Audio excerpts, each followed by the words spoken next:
Hello everybody and welcome to a very special episode and a very special series where we get into the nitty-gritty of what it takes to become extremely productive in your everyday lives. These strategies are strategies that I have learned and practiced and developed in the last 3-ish years actually from reading tons of books. And I'm actually in my room right now, but you can see my bookshelf right there. That's actually 1/4 of my bookshelf just because my other books stayed in my upstairs bedroom when I moved down just a few months ago. And I couldn't find another cupboard to put them in. So I've added some of the likely my best books right there to read whenever I get bored. But just in general, I've been doing a lot of research into productivity. I've read multiple and tons of books on the topic. I've done a lot of research. I've tried all of these ideas myself. And in this series, what I'm trying to do is I'm really trying to condense the things that I've seen work the best for me and the ones that I keep getting over and over and over again from books, because what actually seems to happen is that many of these ideas keep repeating over time, and I want to give this to you in a very simple manner, that way you can apply it into your life and achieve great results and do more in less time. Okay, so with that out of the way, the main purpose of these videos is to give you value. If you find value in this in any sense, I'm going to be throwing in a lot of gold nuggets, so make sure to get your pen and pencil and take notes and listen avidly throughout the entire video, as everything does add on to each other. But if you find value in any of this, please do me a very big favor and give this video a big thumbs up and share it with any of your friends who you think would also benefit from this information. So to give you a little bit more background as to why I'm making these videos and where they originated from, at my school, I run a club called the High Performance Club, where I teach grade 7, 8, and 9 students how to become more productive in their everyday lives. So what you're gonna hear in the next 10-ish minutes and in future episodes is just a recording of that club. And then I do jump in a few sections, so you're going to see that in this video, and just add in a few of my extra points to consider and a few more action points here and there. But this is designed really just to give you results. I'm not here to motivate you. I'm not here to make you feel good. I'm not here to entertain you. Although if you do find me entertaining, I'm pleased. But the main reason why I run these is to help you give results. So if you find value in this, please tell me down below, send me a DM. Just let me know, tell me what works, what doesn't. You can do that on my Instagram. I really would appreciate that. Okay, so without further ado, let's get right into the first episode. This episode deals a lot with distractions and then a few strategies at the end to help you maintain focus for long periods of time. Again, stick through everything. I do add on, and if you have any questions, feel free to leave them down below. I hope you enjoy, and I'll see you throughout the video and at the end. So this is exactly the plan. Number 1, get better school grades. I mean, who here wants better school grades? Anyone? Yes, many people. Good. Who here wants to do that in less time and less effort while submitting it on time? Yes, hopefully that should be everyone. And who here wants to have more time for your hobbies? Of course. I mean, I want to have more time for my hobbies as well. So what are your hobbies? Anyone here? Yes? Running, mountain biking, sleeping, and playing video games. Great. I love mountain biking as well. You get a candy. So does anyone here like soccer? Anyone here? I like watching it, totally. You don't like playing? Well, it's a nice hobby. How about Smash Bros? Anyone here? No Smash Bros player? Do you like Smash Bros? A bit? How about, okay, so those are the 2 hobbies. So to make this possible, to have more time for our hobbies and to have more time and spend less time doing work, we need to control all the other aspects of our lives that we need to do. So in order to make this happen, what exactly is stopping you? Why are you not the student who is achieving these goals? Does anyone have any ideas? Yes? Technology? Distractions. That is correct. You get a candy. Distractions is what's stopping you. The only reason why you're not the person you want to be is because there's something that is distracting you or stopping you from getting there. So distractions on you right now is Gandalf. You shall not pass. You will not get the good grade. You will not have more time for your hobbies. You will always be distracted. This is Gandalf right now. He's stopping you. Distractions. So after these few weeks, you shall not pass. You're Obi-Wan Kenobi. You use your mind tricks. I shall pass. You shall pass. Sorry for the dead memes. So with that in mind, what do you guys think is the most important skill of the 21st century? Your attention. Controlling your attention is the most important skill of the 21st century. You can treat your attention, you can treat your attention as a block of gold. We live now in what is called the attention economy, where people, companies, and businesses profit off of your attention. The more time you spend on their platform, the more time you spend consuming media, the more money they make out of you. This is why controlling your attention is the same as gold. If you control your attention properly, you will get blocks and blocks of wealth and gold. So with that in mind, where your attention goes, so goes your energy and life. In other words, what you choose to focus on, what you choose to put your attention on, is exactly where your life ends up going. So by constantly focusing on unimportant things, you live your entire life doing unimportant things. Okay, so future Joaquin here, back again. And I just really want to elaborate on this concept of controlling your attention, because it is by far the most important thing of the 21st century.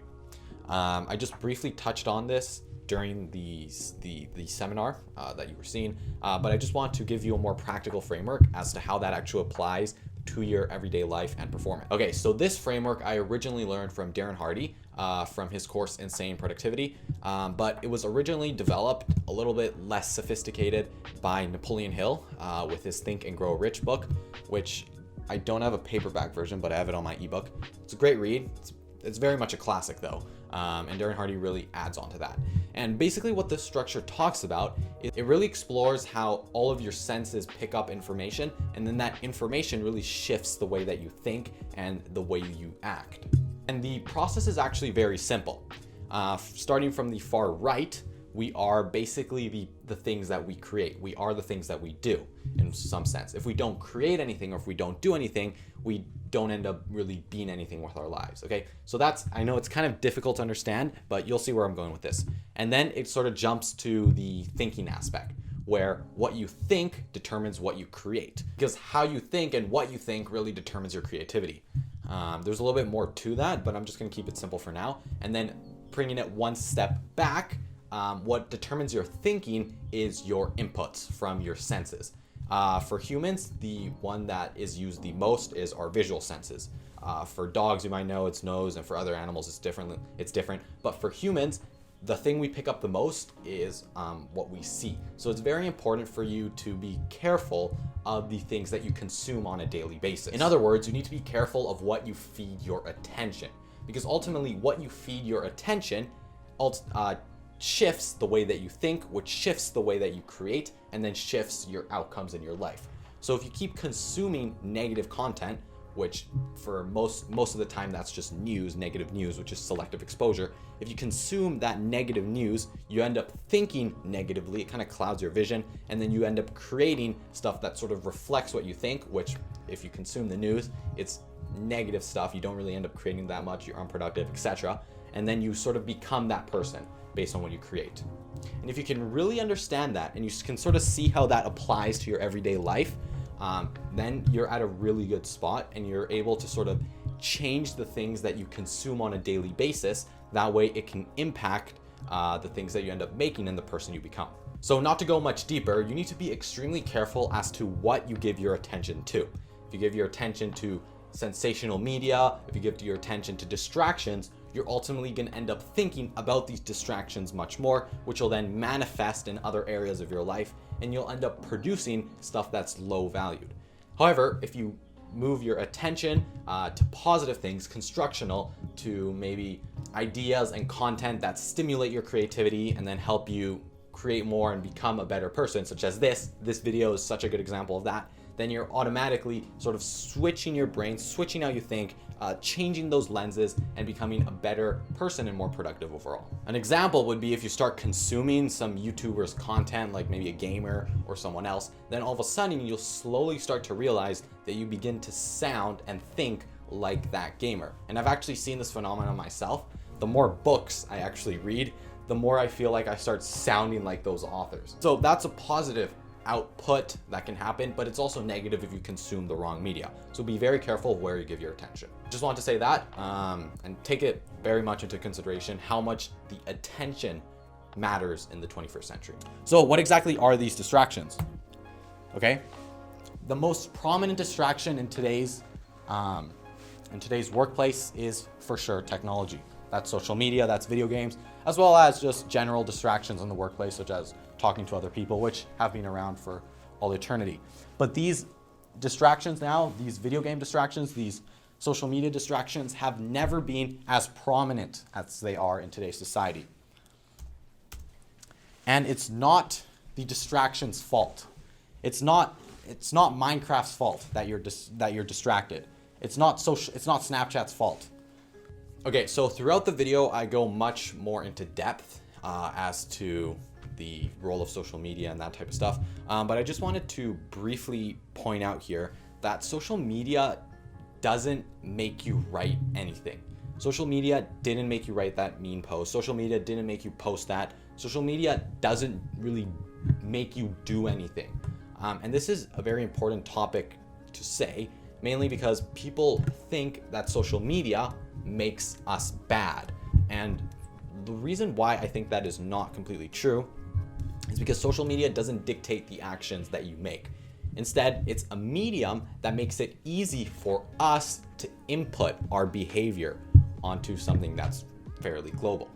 So from that, it's very clear that social media just exposes who we really are because it allows us to freely express our ideas, whether that's positive or negative. So just understanding the difference between social media making us distracted and ourselves using social media to sort of amplify our distractions is going to be extremely important if you really want to master your productivity and understand why you're becoming unproductive in the first place. And I'm not trying to defend social media platforms in any way. In some ways, they are extremely negative, and they have negative connotations around them. And in the most part, they are pretty selfish in the way that they're just trying to flesh out as much attention as they possibly can from you so they can make higher ad revenue. But it's important to understand exactly the role that it has in your productivity so you can eliminate those distractions. Okay, continue. It's basic human behavior. We lust to be craved. We want to feel important. We want to feel constantly. We want to be in a place where we're doing easy things, which is why these distractions are in a prime place to swap away your attention because it's an easy thing to do. So this is actually pretty funny. And it kind of shows this concept in a more literal way. So these grad pranks, these people in grade 12, they basically got all of the chairs and everything out of the classrooms and they put it all in the hallway as their grad prank. And then they all got expelled. But the main thing to note here is that we are born craving attention. This is a basic human aspect, a basic human condition. We want to feel validated. We want to feel as if we're part of the herd, as if we're heard, or else it's a very primal instinct. So what these people did is they did this thing because they knew they would get the attention that they were craving for. So in reality, the only thing social media is doing is it's exposing us. It's exposing our very basic human nature. A prime example would be TikTok. Who here is on TikTok? Anyone? Listens to TikTok? Who noticed what TikTok has done in the past, I think, 2 months now? Anyone? Yeah? Yes. You get a candy. So before, there were no ads. Now, there are. And the main reason why they're doing that is so they can profit off you.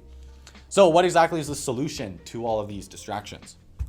The most important thing in this attention economy is to truly identify what is important and cut down everything else when it doesn't matter.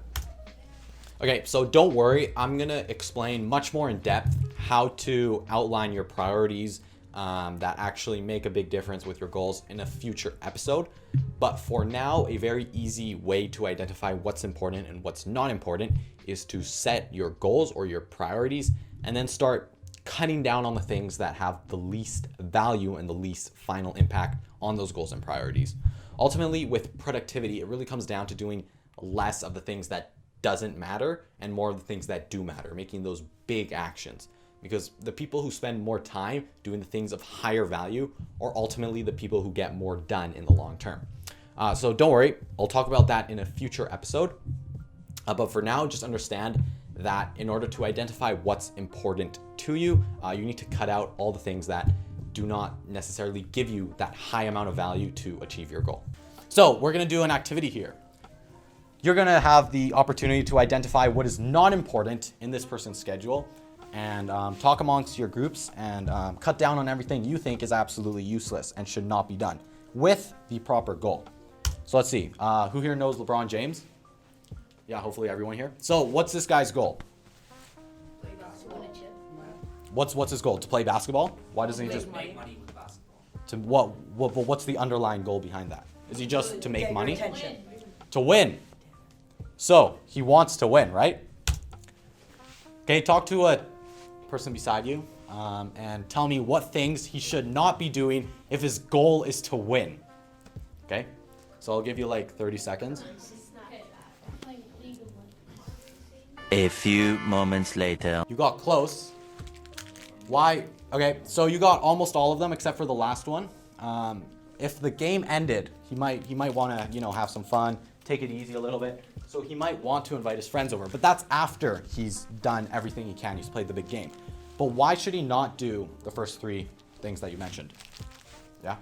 Distracts him, takes away from his end goal of winning. Exactly. Attention. If he wants to win in basketball, why is he playing League of Legends? Yeah, you don't become LeBron James doing that. Okay, who knows this person? Zach King. So let's watch a video if you do not know him. So some see this glass as half full, some see it as half empty, but I see it as a piece of cake.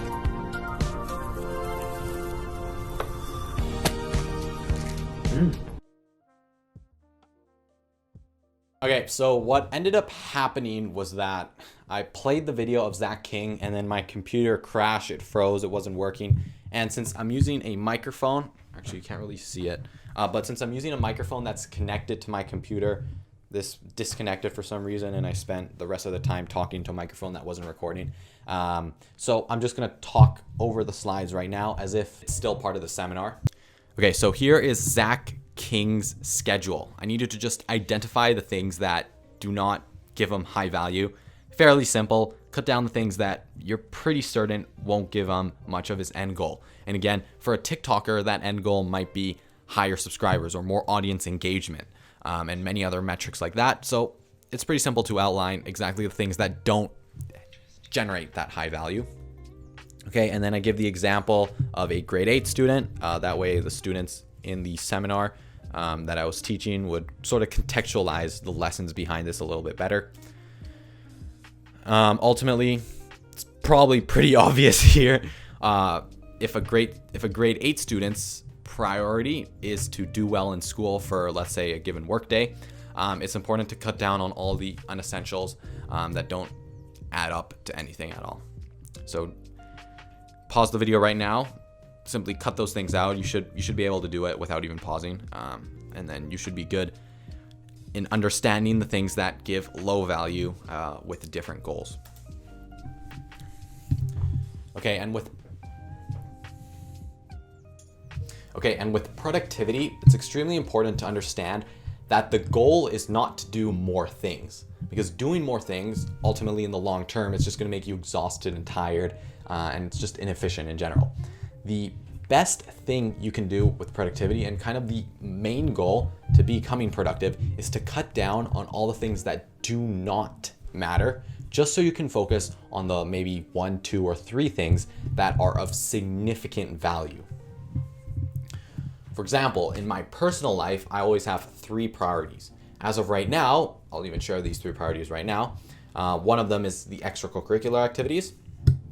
That includes Scholars Cup, a few of my companies, etc., school, and standardized tests. Those are my 3 priorities of 2020, and I try to allocate all of my time to only those 3.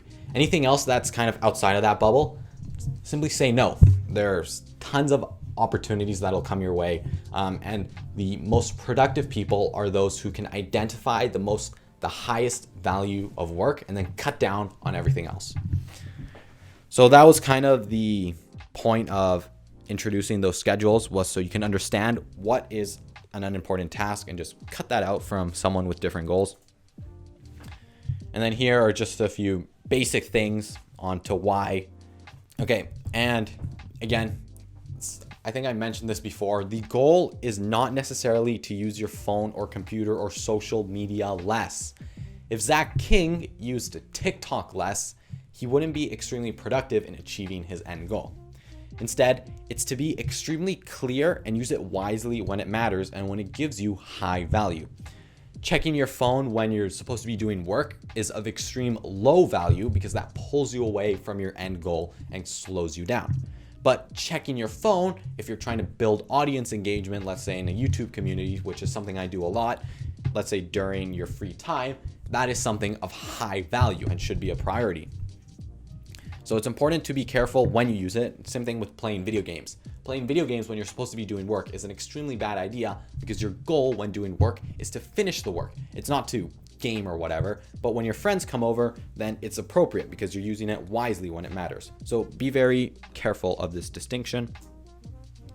So to develop superhero focus, just extremely precise levels of focus for long periods of time, what most people think of as productivity, we need to do the following things. Okay, number one, you need to identify when it is time to do focused work and what that focused work is. Okay, this trips most people up because most people think that they should be doing important work throughout the entire day. But there are certain periods of the day where you need to allocate your time to doing a specific task, specifically those of your priorities. If you're working all day, that is not a good sign either because you should be setting time aside for resting and for other activities. So it's important to identify when to do the work and what work that is, especially work of high value. And then, of course, cut down anything else that can stop you and everything. This includes social media, other tasks that can pull your attention away. This includes anything that can stop you. And I think for most people, that'll be distractions because most people normally, especially if you don't have that many extracurriculars, there isn't that much pull on your time. Maybe chores and family things and stuff like that can pull your time. So make sure to cut those out. But just be very careful of what you're allowing during your work periods to shift your focus away. And just remove those as much as possible and you'll be extremely focused when doing work. So with that in mind, here is a basic formula for focus. Number one, you identify your task. I will talk this more in depth in a future video on identify your priorities, but you need to identify your most important task or the task that you want to achieve in a given amount of time. And then you do something called interval work and you plan to do rest. Okay. And what I mean by rest is just time outside of doing work. This can include going out with your friends, playing some video games, taking out the dog, things that sort of take you away from your main priority of work.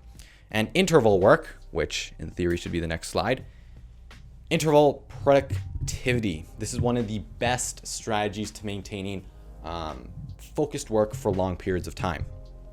Okay, so what exactly is this? There's two stages of interval productivity.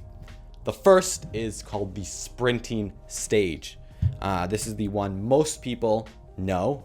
It's when you basically do work, extremely focused work for an amount of time without getting distracted, removing all of your distractions that can stop you and pull your attention away. To do this effectively, I would strongly suggest using something called the Pomodoro technique, using a simple timer, something simple, setting 25 minutes, and then working nonstop for 25 minutes. Okay. And I think the best way to do this is especially if you're struggling at first, you can cut that down to, let's say, 10 minutes. That way you can sort of overcome the procrastination hurdle and sort of convince yourself to only do 10 minutes of work and then maybe take like a 3-minute break and then do another 10 minutes of work. And then once you can scale it up to 25 minutes, you can go even further to maybe 30 or 40 minutes. I tend to do it at 45-minute intervals where I do 45 minutes of work and then as you'll see in the next slide, take a break. And this technique is called the Pomodoro timer, but I think it's much better summed up by interval productivity, where you work for a focused period of time, and then you take a break, and then you work again, focus, and then you take a break. And during these focus periods, you need to create a focus bubble. Make it so people cannot distract you. It really stops your momentum, I have to say. You reach a state of flow, and then once they distract you, it takes multiple minutes to get back into that state of flow. And that's something you do not want to suffer, just because it's unproductive in the long run. So in order to make this work, you can create a distraction-free focus bubble. And one of the best strategies to do this is go somewhere where they can't find you. And I actually really mean this.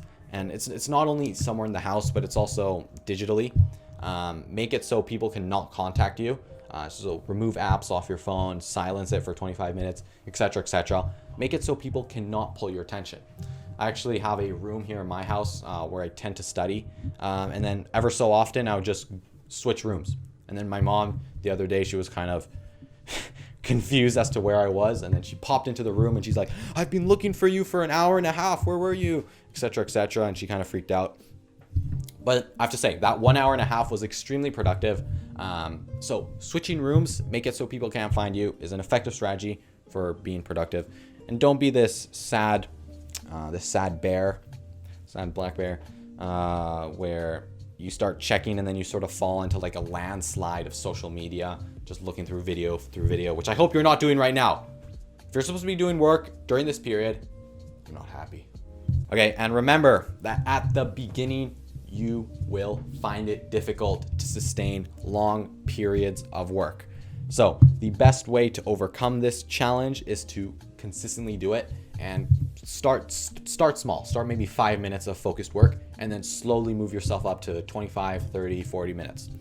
And it's always a challenge to resist temptations. And resisting temptations every day will tire you. I am 100% certain of this because I've seen it in my own life. If there's a temptation there, every single time I pass by, I feel a little bit more inclined to do it. So the best way to remove temptation is to straight up avoid it. And by avoiding, I mean hide it. Put it somewhere where you can't see it. Make it unobvious, and those kind of habit cues will leave your atmosphere, and you'll stay focused for longer periods of time when you're doing work. This includes turning your phone off, maybe giving it to your mom, to your brother. Just make it very challenging to get distracted during those 30 minutes. And then again, this isn't give me your phone and then they kind of run away with your phone and you don't see it for like another 2 days. This is just sitting down and staying focused for 30 minutes straight. That's all.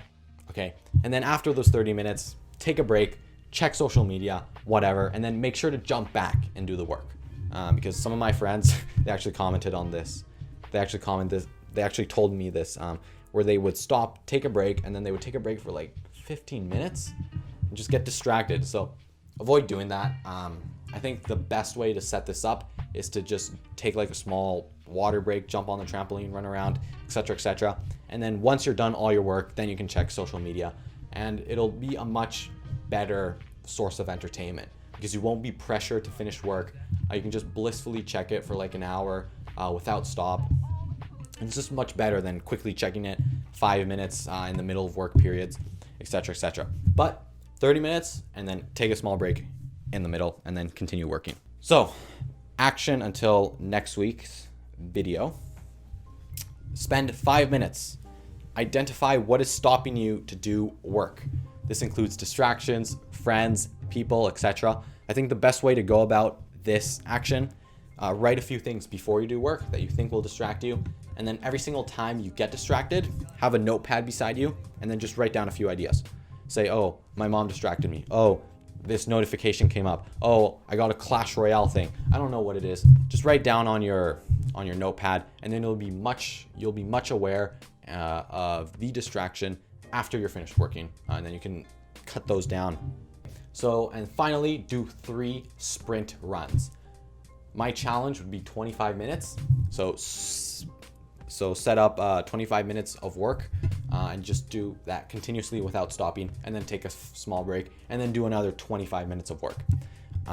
And my final remark here, do you have to do these actions? You don't. And most people won't.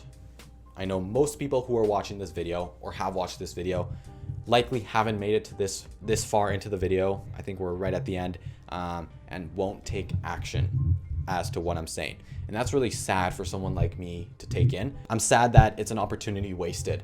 It's an opportunity to improve yourself, and in the long run, the results will be spectacular. And I've seen that in my own life, with more freedom, with more time to do other things, to explore my hobbies, to do Scholars Cup, to make other businesses, and it's just very rewarding. And do you need that stuff? Do you need to be rewarded? Do you need to feel peace, happiness, etc., be productive? You don't. But if you want those things, I would strongly suggest you take action on these 3 things that I have on the screen right now.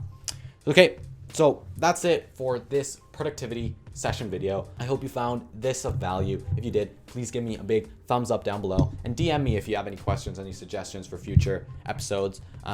As of right now, unfortunately, I'm at my house. I can't go to Mulgrave, so this club was stopped as of right now. But I was thinking of just filming these videos as I'm speaking right now, and then send those off to the club participants. That way they can still learn the concepts. So I'll be posting these on my YouTube channel regularly to help you improve your productivity. Anyways, I hope you liked this change of content. And until next time, stay productive. I'll see you guys in the next video. Goodbye.